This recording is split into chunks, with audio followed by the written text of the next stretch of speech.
Good morning, everyone. Welcome to Coffee and Cookies. My name is Lindsay, and it is cold outside. If you're in Texas and in the North Dallas area, you might have had to chisel off your car if it was sitting outside. So we had to do that because of the wind. It was crazy. Yeah.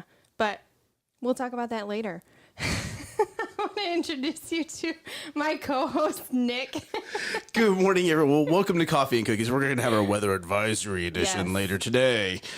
But seriously, be seriously, safe. We saw 4 accidents on the way into work today in like a 20 yards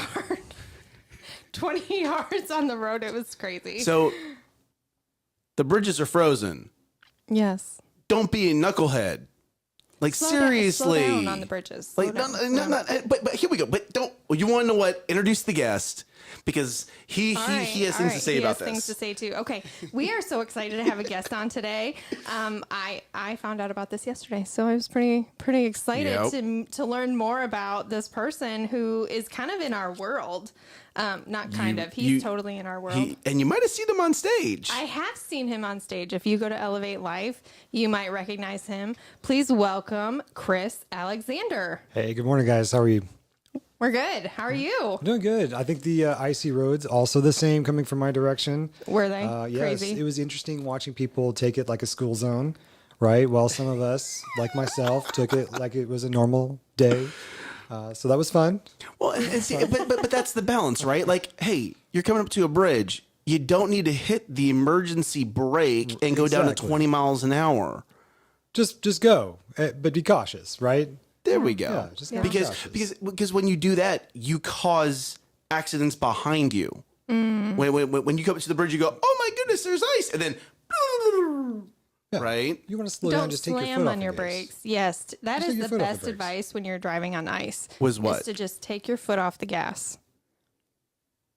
That's it. Don't hit the brake. Don't hit the brake. Just take your foot off the gas. Take your foot off the gas. Okay, now. I'm from Texas. I have no authority to tell people on how to drive on ice. That's true. Where are you from? I'm from Michigan. Where are you from? I'm from California for the first 10 years of my life, and Texas for the rest of it. Is it northern or southern? Because northern could have some. You could speak on ice and snow. No, middle. Not at all. Let's say middle. So more Orange County. Okay, so basically you're the only one who has a real authority. That's it. So we're talking maybe more Texas snow, right? Right. That's all I know. If you need to use your brake, you actually just want to tap it when you're on ice.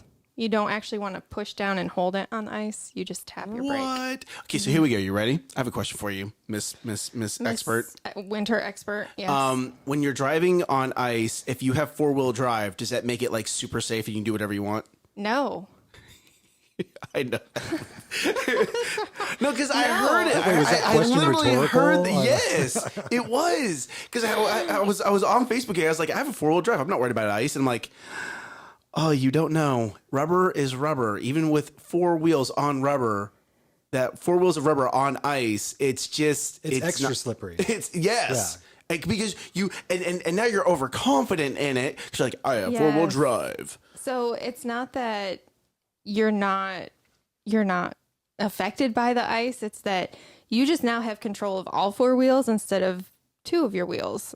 But that doesn't mean that your vehicle's going to just magically do what you want it to do all the time on ice. Wait, that's not how that works? No. Are you sure? I am, yes. I've seen many accidents, not all involving 4-wheel drives, but many had 4-wheel drives in it. So, and it's usually when you get overconfident in it that's when that's like, oh, probably shouldn't have done that. Yeah. Right. Yeah, right. Hey, morning, Sean. What you doing, brother? Man, Sean's all. It's fun to do donuts. Yes. But you can't do that with a 4-wheel drive. Yes, you can. You put it in a 2-wheel drive and you do donuts. How dare you say that's not? I said you can't do it in 4-wheel drive. Yes, you can. Well, yes, you can.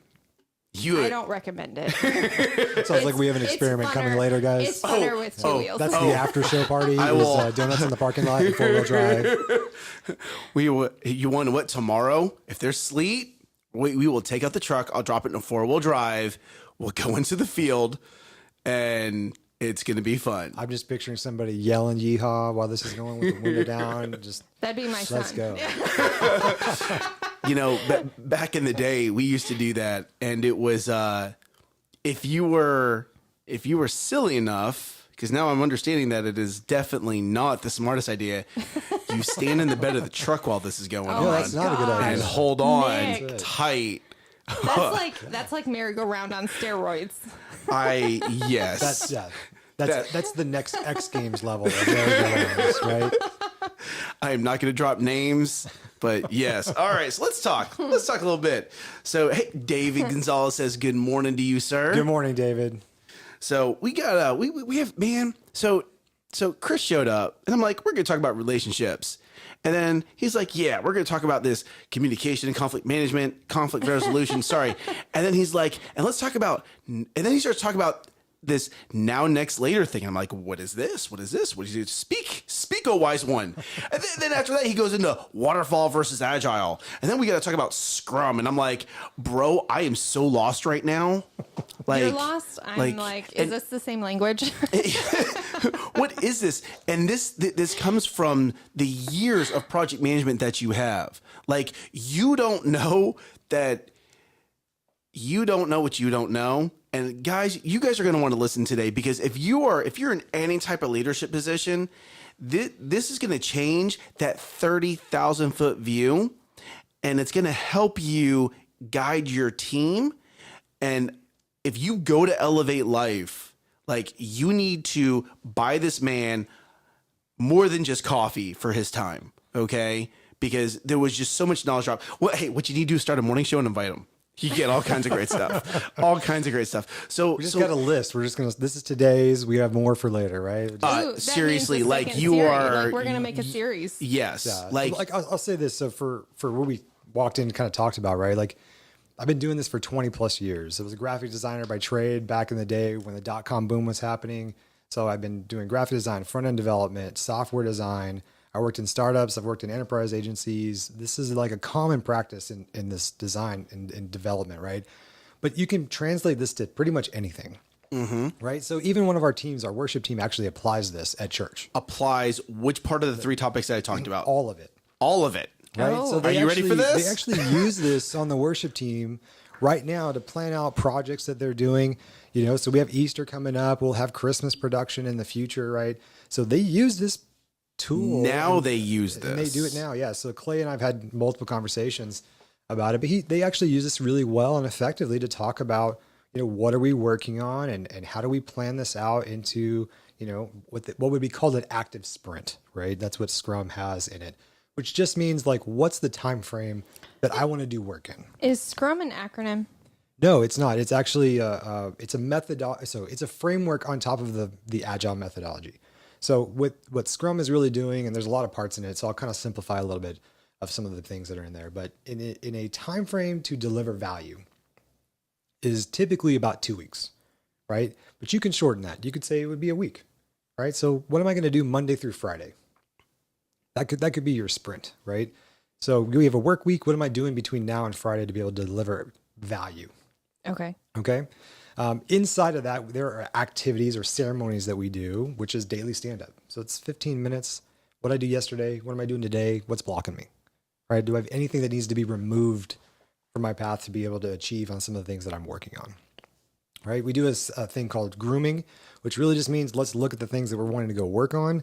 Let's make sure everybody understands what we're building and let's size it. Right? So tell me how complex this is to do.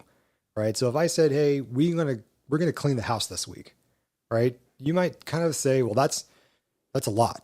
And there's so much to do. But if I told you, well, we just need to be able to clean the bedroom, how long is that going to take you to do?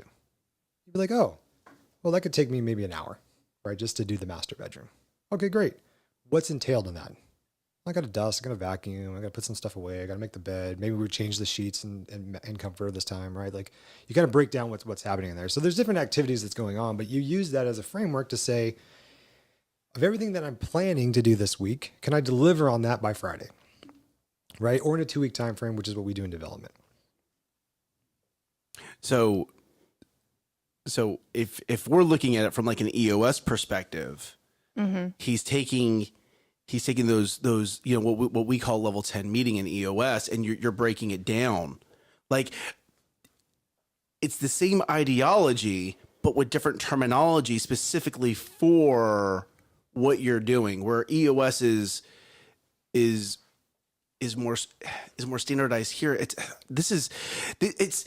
another way of looking at it, but you're putting different timelines on it. Like EOS is very much a week by week thing. Yeah. But when you talk about development, a week is too short of a time period. Right. It could be, right? To really make that difference. Yeah. So this is a 2-week time period. Yeah. Now, Yeah, I've seen it longer, right? Like so, Google Ventures, which is one of their areas, they do what's called basically a design sprint, right? And it's 1 week, right? So we do it Monday. Let's get everybody together, talk about what problems we're trying to solve, right? Tuesday, Wednesday, we kind of do some design exercises to figure out how we could potentially solve this. We vote on that.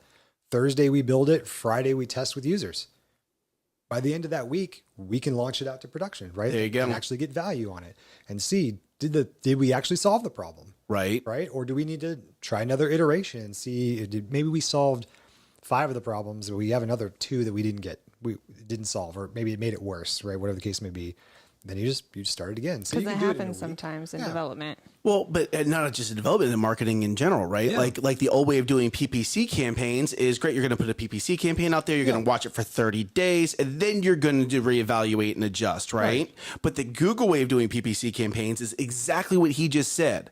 That's the new way of doing it, because in a week you have data and you can pivot. Exactly. In a week you can adjust what's going on, and now you're more agile. Correct. Yeah. So it's about delivering value, right? And how Faster. faster, and learning, iterating, Ooh, right? right? And then being able to continue on, right? So what happens most often the times in a lot of areas is you build something, you release it, you don't measure it. So you have no idea of its effectiveness, right? So you don't know if what you did actually solved the problems. So now you've got something out there that you don't know if your customers are using. You don't know if you're actually getting more leads from what you just did, right? You're just not even sure. You're guessing. You're just guessing, mainly because you either didn't decide to measure it, you don't know how to measure it, right? Or maybe in your organization, you're just moving on to the next thing. Right. So Great. that- It's done. Check Right. box. Next. So you often hear a term called feature factory, which is usually that we start on something, we deliver something, we move on to the next thing, right? So if you guys are familiar with life languages, I am a shaper. That is probably one of the things that we deal with because we're so goal Life. oriented. What I don't know. I've heard of Shaper. love languages. I don't know So what. life languages is also kind of in the same vein, but also more personality traits, right? Yeah. So And where's this test at? lifelanguages.com. It's KLLP. I thought that was a love languages thing. There is love languages, but there's also life languages, right? So same kind of things if you're looking at Enneagram or any type of personality test, right? So So some of them are shaper, contemplator, mover, doer, influencer, exactly. and then you have, what's the emotional one? responder. Responder. Yeah, so I'm a shaper, number 1, high shaper. My wife is a high contemplator responder. That's how we pair really well together, which is nice. Dustin is a high doer. Can you see Oh, that? absolutely, absolutely. With Dustin, come on. Yeah. But being goal oriented, right? Sometimes you don't celebrate the win, you just finish it and you move on to the next goal that you've got, right? So software development in the feature factories tends to be kind of similar sometimes, is that you did something, you built it, you released it, you moved on to the next problem you're trying to solve, right? Instead of measuring to say, did I actually solve that problem? And then do I need to do another That's so iteration good. and change, right? Like, forget like the business world. Do you do that in your personal world? Right? You just get it done and move forward. Yeah. By the way, good morning, Do you? Rosalie. Thank you for tuning in. Hey, and speaking morning, of sweet wife. Rosalie, Oh, yes. speaking of Rosalie, we have cookies because of you. We're and Coco's We're gonna Kitchen. pause. We're gonna Yeah. pause for a second. So Rosalie made cookies for her team that served in church this last She week. saved us some. And 'cause she saved us some. and bro, how is it? That's good. Oh, That's great. Yeah. I'm gonna eat on camera. Chocolate chip cookies. Can't go wrong. Right. She also made these. I think they were cream cheese. Man, Rosalie, what did you make? They were cream cheese something, and I can't remember. But Amber, we're sitting in service, and Amber's like, "Oh, this is good." And I'm like, "Can I have a bite?" And she goes, "No." she ate the whole thing. I was like, "Oh, I guess I'll have to get some later." So, but you know. So That's funny. thank you, Rosalie. Oh my goodness. Hey, Narmeen's on here. Robert Hey, from and if anybody Brad's on here, and Rakito. Morning, everyone. How's everyone doing? And if anybody needs, the needs some Sophia's. help with their holiday meals, you should go check out Coco's Kitchen because that's owned by Rosalie and she makes it and it's homemade and it's delicious. You don't even have to wait till the holidays. Oh, right now. Like, go. no, right now. seriously. Like maybe you need to like provide food for like a meal train. Okay, instead of going and ordering food, Rosalie. That was a cream cheese sopapilla. Oh, they're delicious. Yeah, Amber was not sharing. I wouldn't. I wouldn't either. In fact, I got 2. If I didn't get any, but if I had gotten 2, they both would have been for me. So we might have been sharing it all. I love his honesty. He's like, I'm not sharing either. Like, yeah, too bad. No. That's too bad for your taste buds. Yeah. Too bad that you didn't make the right decision Right? to pick one up Oh, yourself. they ran out, and you didn't get there in time. I'm sorry. But I do have I 2, think you need but to they work are on your both for time me. management so you can show up early. Are you ready? You're serving on the wrong team. You're not on Rosalie's team. You know. That's why her team's growing so fast. She feeds them. That's it. Yeah. I see you, Rosalie. I see your secrets. I need you to start feeding my team too. That's a good tip on how you grow. Right? How you grow your team, providing them. Especially if it's early in the morning, if you have breakfast ready to go when they get there. Sean, Rosalie does not have a website. She does everything through Facebook. Because it's just her and it has to go through her schedule, and she does also work full time. It is something that we've talked about creating for her, but she's wanting it just to all go through Facebook because she lives on Facebook. It's just easier for her to do that than to add another layer of something for her to keep up with. So we've talked about Scrum. We've talked about Agile. Now let's talk about the church real quick. Okay. There was in the latter, when I first started, there was sometimes there was some inconsistencies within the church. And this is something that you've been teaching Pastor Clay, right? And I would say I've noticed it. I've noticed things getting streamlined. I'm noticing things being a bit more, not a bit more, things are more planned out. Yeah. Things are more intentional, right? Yeah. So thank you for being part of that influence. Yeah, I mean, Clay kind of discovered that on his own, and he's like, "Oh, you do this? I want to pick your brain about it." Right? Oh, and so nice. we would have conversations. So we'll go get coffee, or we've had lunch, or just talk about it in the studio at church, right? And just have conversations about this and talk about different things. And we've had conversations about, mobile development as well, and what's a strategy? How do you build a strategy around that? And they've seen and kind of talked about how it works at the church as well. I'm like, it's effective, to be able to look at something. And I mean, if it's working in software development, why can't it be applied in everyday business life or even your own personal life at home, right? Right. So there's things that that you've got to do.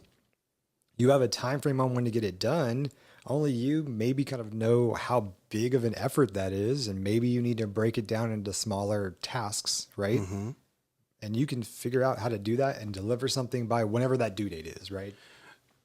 So real quick, just want to say good morning to Vic, Brad, and Ernesto, because the comments are blowing up right now. Morning, guys. So I have a question for you. Yeah. And this is a very selfish question. Is there a certification that you can get to teach this? Yeah. Do you have that certification? I do. Great. So a company or one of our followers could pay you to bring you into their company or bring you into their small business to help them implement this strategy. Yes. Yeah, we actually have people on staff at the company that I work for that are also certified in this. So you can get certified in a variety of different ways and different principles. So there's some in Scrum, there's some in Agile, there's some in frameworks like Scaled Agile Framework, which is a totally different one as well, which is enterprise level Scrum. Okay. So there's a variety of different ways you can get that. But yes, I do that, and I've done it for companies already in the past, and even to today. But just looking at, there's a couple things you got to do when you're doing that. And some of that is also just looking at organizational health, right? Ooh, go ahead. Okay, so let's speak on that. Organizational health. Y'all better be listening so up. Organizational health is beyond just the tree structure of your company. That's important, right? But it also takes into account, do you have people in the right seat? Do you have the right people? What kind of culture are you trying to build? What do you have today? right? So in a company I've worked for, their culture for development was we don't start till 10:30, right? Which is pretty late. What time are they getting there? 10:30. Oh, they're getting there. But that's their culture. That's the culture, right? They might be there at 8, but they don't start working until 10. No, they don't I get was there just till like clarifying. 10:30, Okay. and they don't really start till like 11. Okay. Right. So, we would come on site. Some of us work from home. Some of us would come on site. If we would travel in and come on site, you'd get there at 8:30 because you're thinking that's a normal work day to Right. start. Right. And you'd be one of 3 people in an office that houses maybe 100 people. Wow. Right? And then you'd kind of wait for everyone to show up, and it's 10:30. We're getting started with our Scrum ceremonies starting at 11.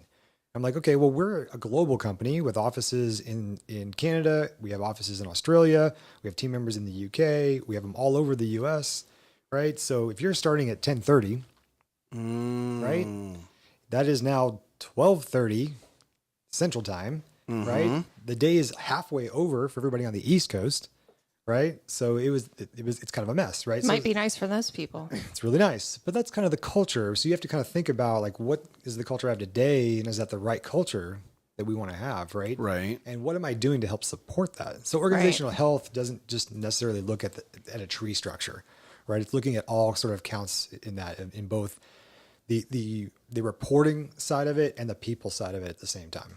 See, and I would say that there are companies that really struggle with finding that balance. They're either so big on the people, Yeah. they're missing their numbers because they're not watching the reporting enough, or they're watching the reporting so much, they're getting the wrong people in the wrong seats. Yep. Because they're not focused. So, Yeah. and understand, just like anything else, like there's a balance, okay? And walking that fine line is not easy. There's a reason why you will hear people say, "Oh, the people in the C-suite, or the people that are the presidents of the company, or the VPs, or the senior VPs, whatever. They're making too much money. They're blah blah blah this, or they're blah blah blah." Well, I'll tell you this: They better make good money for the amount of stress and pressure and strategy There you that go. they have to do. There you go. Right? Yes. Because when it all hits the fan, right? Like, I'm not the one ultimately held responsible. Right. It's back on the CEO. And if you definitely have shareholders, it's for sure on that CEO. Yep. Right. And you'll see CEO switches oftentimes, right? Because shareholders are unhappy with how the stocks are going, right? Or how other things are happening at the company. You may see other departments. Maybe we keep the CEO, but we killed an entire department, right? Because we're just not seeing the productivity out of it. But you can manage some of that, right? So yes, but then also being able to stay on that line, right? It's it's easy to sit here on a camera, or it's easy to sit here wherever you're sitting and go, "Oh, that's easy to do. That balance is easy to do." Oh, it's not. Because we're not talking about just yourself. We're not talking about just you and your family, right? We're talking about if you're at that level, you're managing 10, 20, 30, 100 people. Maybe that's the problem. Go ahead. Well, you talk about having fire teams. In the military, you have a fire team, and that's no more than 5. Correct. Keep going. So if you're managing 100 people, do you have direct reports of 100 people? No. Direct reports Hopefully you're not trying to do that. But maybe there's direct reports of 10 to 20. Right? Yeah. That's too much. Well, think about it like in a startup, right? That's the biggest challenge in a startup is everybody's wearing multiple hats and you have a flat tree structure. I have the owner, I have everybody else, right?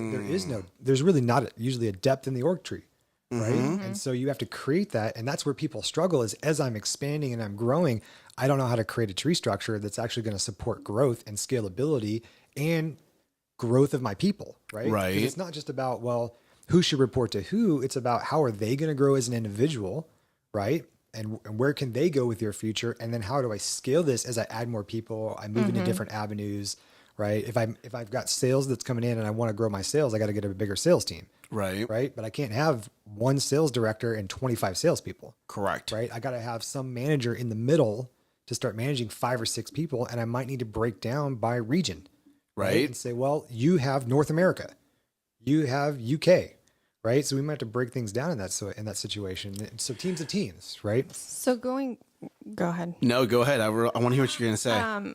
Going back to the, sometimes it's hard to have that balance of, the culture and the numbers and the reporting and figuring that all out. My question would be, in those situations, were the expectations set in the culture? So from the leadership down, Yes. where are the expectations set? If Where, you're where's trying the to change that culture, is the expectation set that we start at 10:30 or 11? Right. Or is the expectation set that we need to be there at 8 so we can start working at 8:30? And I'd say most often no, right? You might have it in a policy manual that these are our office hours, but is it an actual rule or is it sort of like a guideline, right? And is it based on your manager? Because some people will say, well, it's manager's discretion, right? So is it based on your manager who says like, hey, it's okay that they But start then the later? manager is creating that culture within that department. Exactly. And So it's then not a who's- culture within that company. Correct. It's departmental culture. Right. So in development, right, there might be a culture that's there that's totally different than every other team in our organization, right? And some of that might be region specific. In Texas, you're not going to get away with starting at 10:30. In California, you might get away with starting at 10:30 because that's just how the culture is. So one of the things that we did when COVID started a couple years ago, everybody started working from home. Well, you can track productivity. So we saw people were starting earlier. Our productivity went up 60%. 60%. what? Yeah. Why did You don't hear wins like that in the mainstream media. You don't. You hear, all is horrible. That's right. No. People wanted to get up. They enjoy work. They're thankful for their jobs. They're thankful for that they get to contribute to this economy. And productivity went up 60%. Now think about it. When you have to travel to the office, right? You were pretty close, so it was probably maybe 15 minutes, right? But for those who are working in Dallas or Carrollton or whatever, right? It might be a 45-minute drive every day. Right. In traffic, you might be hitting an hour. So if you think about, you just saved me 2 hours a day from driving that I could actually be at home and being productive and adding value to the company that I work for, you're automatically going to get that. Now, that's one person. Imagine that you have a team of 100 that now just got 2 hours back in their day, right? So we just added 200 hours in the week, right? For these people. Right? Like 2 hours every single day, just 200 Wow. hours every single day, right? Like it's exponential at how much productivity can happen just by that, right?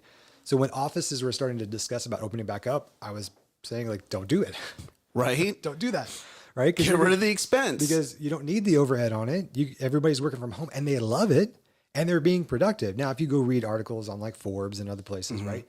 Other companies didn't have the same value because they were missing the other side of it, which is the culture aspect, right? I miss seeing people. I miss the water cooler talk and being around people, right? So if you're not actively plugged in other areas of your life with people, then and you're just constantly at home and constantly by yourself, you are now siloed, and that's where productivity started to drop for other companies, right? So That's not just culture in the workplace. That's culture in your home. Right. yes, but if you look at someone like I enjoy coming to the office. I do. I enjoy it, right? Now, did I when I was a W-2 employee, did I enjoy driving an hour each way to go to Addison to the office? No. It was let me stay home and maybe because I don't have that drive time, right? Maybe the company doesn't get those 2 hours, okay? Because I'm still going to give the company my 8 hours. Maybe my family gets those 2 hours back. And now my home life is better because I'm able to spend more time with my kids, spend more time with my spouse, right? Yeah. Or maybe you got those hours, right? And so you could work on a side project. You could listen to a podcast. You could read a book. You could take Like a coffee course and cookies. online. That's right. Right? So do you know Sean Nelson? Yes. I would love to hear, and I would love to have both of you and Ernesto Lopez It's snowing. all. Shut the front door. We actually can't see out our window because Yes, it's frozen over. it's frozen over. Yeah, It I looks like a can't tell. mosaic. I would love to get you because all of you speak very similarly, but enough of a difference that one's going to resonate with one person where it's not going to resonate with another. And like I'm hearing all these concepts. And I'm like, yes, like I've heard about this in EOS, right? Which is the entrepreneur operating system is what it is. But this is where EOS really doesn't always scale to massive enterprise. What you're talking about does. These concepts do. So we're already at our 30-minute mark, and my I'm gosh. like, oh We my just scratched goodness, the surface we of our didn't topics. like seriously. So here we go. This is part one, guys. This is part one. I love this idea. To our following, if they want to message you on Facebook, can they? Yes. Yeah, you can also go to chrisalexander.design. You can see some of my work that's there. Perfect. But yeah, you can message me on Facebook. I'm on Instagram as well. Okay, so we'll make sure to put those into the comments. That way they can reach out to you. I love this, and here's why I love this. When we talk about leadership, when we talk about moving from the frontline employee to some type of, whether it's leading a small team, a large team, a fire team, or you need to start developing your leadership skills, but you also need to start developing your leadership tools. Okay. And that's where these ideas come in. That's where these tools come in, because this is not taught in college. This is not taught in high school. And you want to know what? I'm going to offend someone. This probably isn't taught in your workplace. Okay. And the reason why it's not taught in your workplace is because your bosses don't even know that they don't know. We actually have a program and people dedicated to doing growth and leadership trainings, right? I have not gone to a single one of them, except for the very first one. Okay. Is that funny or not funny? It's funny Like, to am me. I allowed to laugh at that? Yeah, you can. So there's a couple colleagues that I have that, at the office that I work for, and they went to their boss and said, "Hey, do I need to go to this?" And they're like, "No, you can skip it." Right. And some of that you might kind of go, you probably needed to go to that, but some of the concepts that are there they're not new concepts. And if you read and are an avid reader, if you're involved in Elevate Live in teams, you're probably getting some of this already and well-versed in it. Yep. Right? That you're going to walk into a class like that and sit online and go through some of these exercises. And you're like, I already do this. I'm already applying this. So right? how do you get to that next level? I'm not managing the number of people in my company by being a bad manager. Right. Like people aren't like leaving my department to go to another department or leave to go to another company, because I'm a terrible manager. Right. Like, we talk about core values at church. We talk about core values for you, core values for your family. I have a core value for my team, and it's different from our product group. And one of the core values I have on my team is that you're not going to leave my team without being trained to go somewhere else and take a position higher than what you're at right now. Ooh, that's good. So I've had 2 people leave on my team in the last 3 years. Okay. I have my team specifically is 15 people, right? And our product org is over 45. So I have the biggest team of 2 other vice presidents over there. I am not a vice president, but I do have a bigger team and a bigger product line. But I have that. I see a promotion in your future. I like it. I'll Right. receive that. There we go. But I have 2 people that have left, right? In both scenarios, one of them was like, I want to manage people. I want to get to your position, which is a director level position. He's like, I do have an offer on the table. What do you think? And my response was, I could spend money and save you, but you're going to get one person to manage for the next 6 months. I'll see how you do as a manager. Then I'm going to add more people, because I'm not going to give you the keys to the kingdom, because I don't know how you're going to be managing my people. Right. Right. That now are going to be your people. Right. Right. And so I said, or you can take this position and in 2 weeks, you have the title that you want. You have 5 direct reports. You have your own money to spend for your department, and it's likely going to be a better gig for you all around, right? 2 weeks later, he started the next position. We still stay in communication. He's like, Chris, like, we're growing. They're adding more people to my team, right? Like, now I'm responsible for this. And I'm like, I had a good part in that. I feel good about it. There you go. Right. But like, you didn't leave here and make a lateral shift because you wanted promotion. You just wanted more money. You actually wanted to do something and jump to another level. Right. So every time that's happened, which has only been 2 people, they've gone and done something higher. And in the org, that's part of just culture. That's part of the organizational health. So say your core value again. My core value is on growth and training. Right. You're not going to be a part of my team and not get training and not be able to elevate to the next level. Okay. Right. Got it. I misunderstood it the first time. So coaching and mentoring is a core value in how we operate. That's awesome. So because we have to do it. Right. Well, and now if you notice the companies that are losing people, it's because they don't do that. Right. And yes, can you go get your own coaching program? Sure. Right. Can you go join a mastermind? Yes. But when you're spending so much time, 8 hours plus of your day, with these people that you're working with, that mentorship means something. That growth means something. That challenge to become better means something. And so a lot of what you learn within the workplace, you can also implement into your household. Right. And not everybody on your team is Kobe Bryant, Michael Jordan, Tom Brady, right?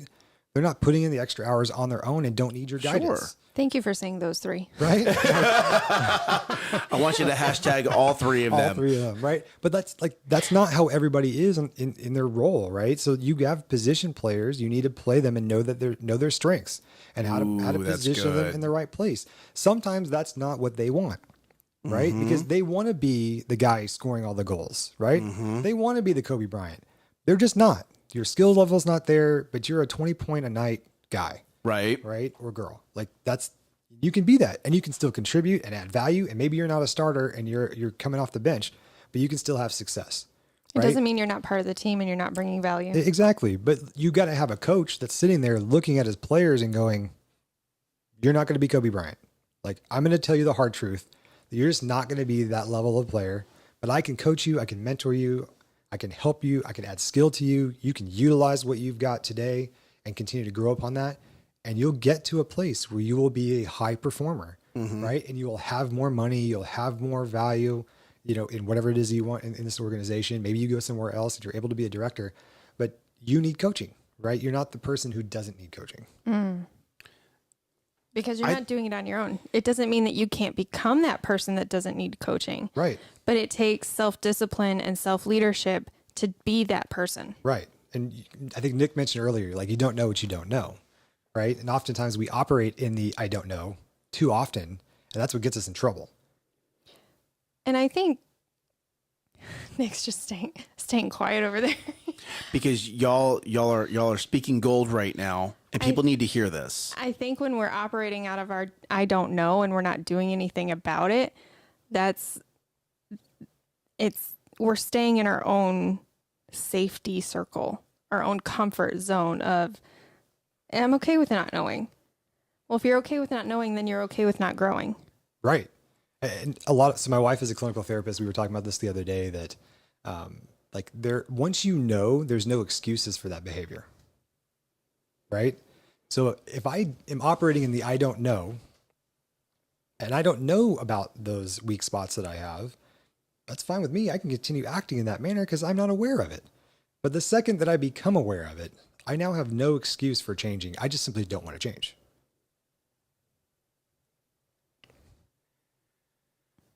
Yes, Nick. No.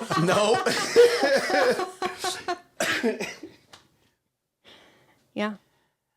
That was right good. there is one of the top 5 decisions you will ever make, is deciding I am going to learn where my weaknesses are so I can identify them, so I can no longer use the excuse, oh, I didn't know. There's some people that like to have that excuse because it keeps them from being responsible for their actions. Yeah. It's a check down. Yeah. Right? Like, it's my ability to say, like, oh, I didn't know we had this meeting today. Oh, I didn't know that report was due. Oh, I didn't know that you needed that of me. I didn't know we were supposed to be here at this point in time, right? It's an excuse. And over time, like, people just kind of get used to that. And we're like, well, that's Nick, right? Like, that's just Nick, right? Totally acts like that. Oh, yeah. You just Right, nailed him, Chris. That's just Nick. He, like, Nick is just notoriously not on time, right? Like, we're on Nick time, right? So, like, that's just notorious for him, right? That's my wife. That is not me. That's so funny you say it like that. Like, if Amber's watching right now, she'd be like, Nick is early on time, you're on time, you're late. Yeah. I'm the one where, this is just, it's Amber. We're going to just be on Amber time. That's it. So with meetings at my office, my boss's name is Taylor. So we actually call it Taylor time, right? Because we just know he's going to be at least between 10 and 15 minutes late to every meeting, right? Which then makes that meeting run longer to go to the next meeting. So we're just constantly behind every 15 minutes.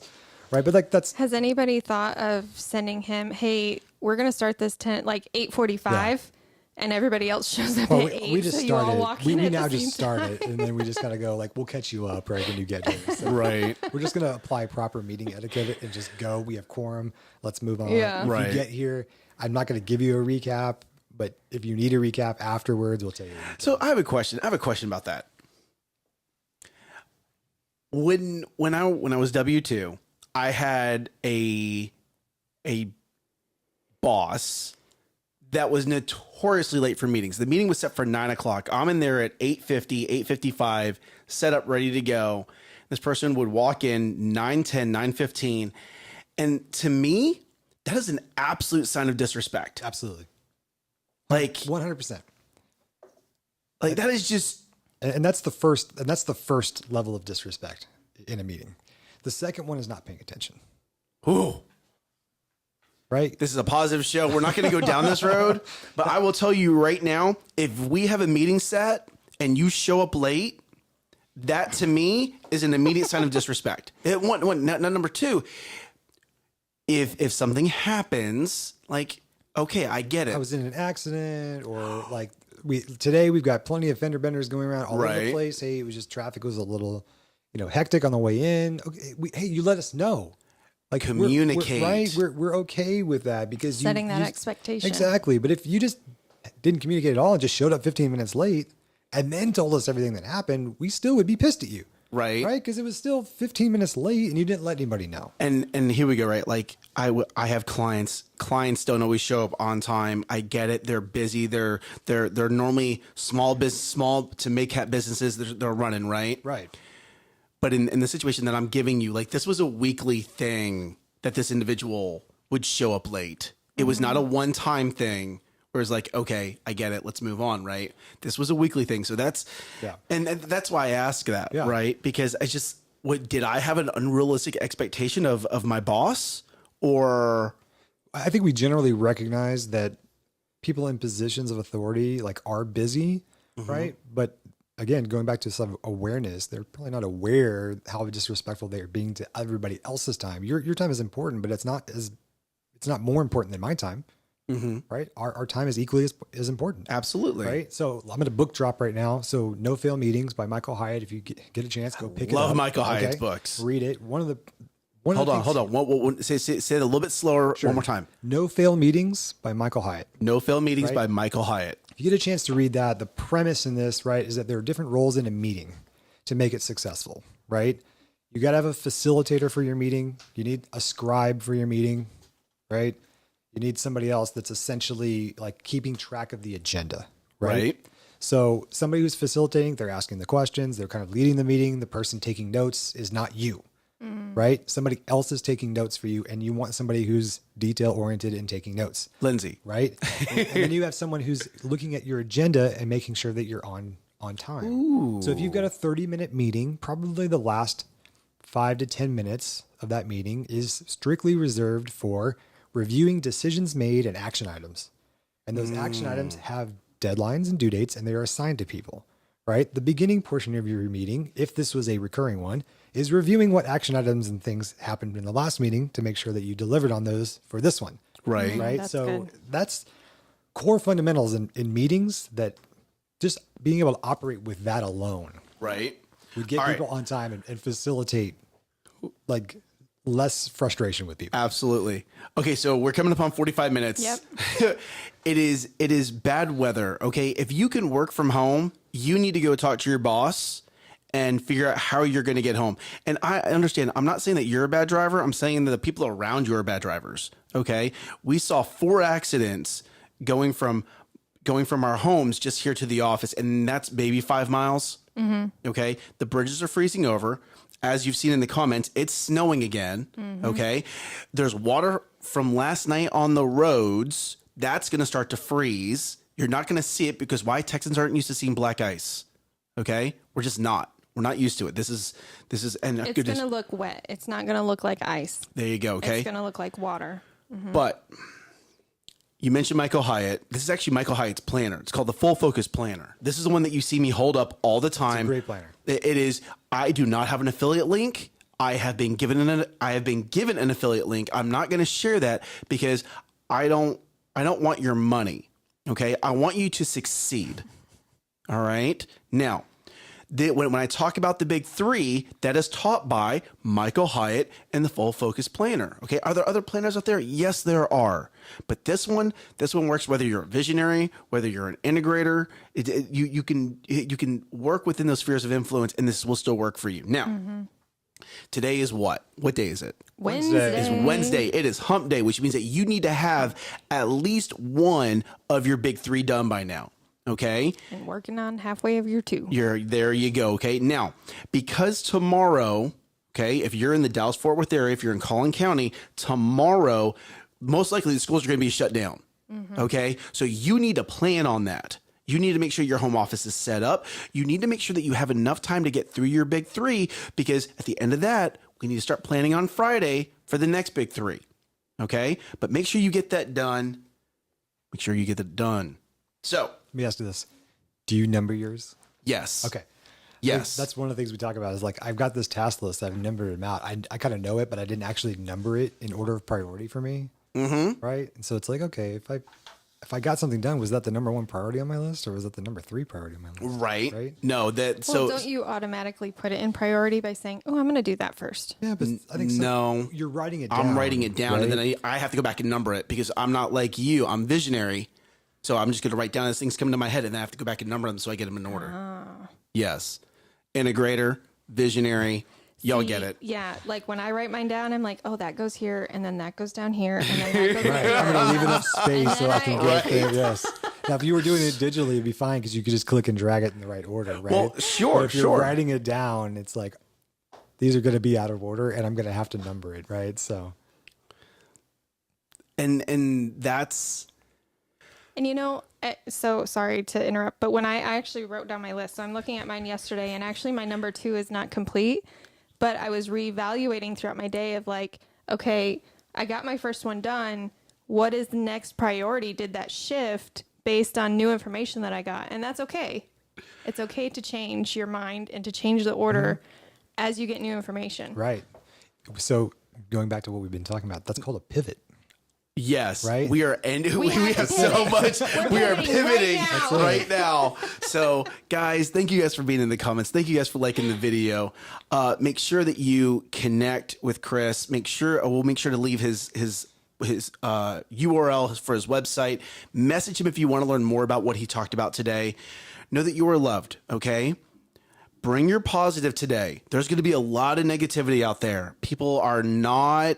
They are not as gracious when there's weather like this today. So I need you to be extra graceful, whatever that word is. Graceful works too, because There you we need go. to be graceful. on You that. do need to be graceful on ice, right? So know that you're loved. Thank you guys for tuning in. Mercy. Mercy. Mercy is There right. we go. Above all, and the reason why we say this is because we need you to do this, okay? You have to consciously decide to do this every day. And that's why this is our ending tagline. Make sure that you Rise up. I want you to crush it. Bye, Bye y'all. y'all.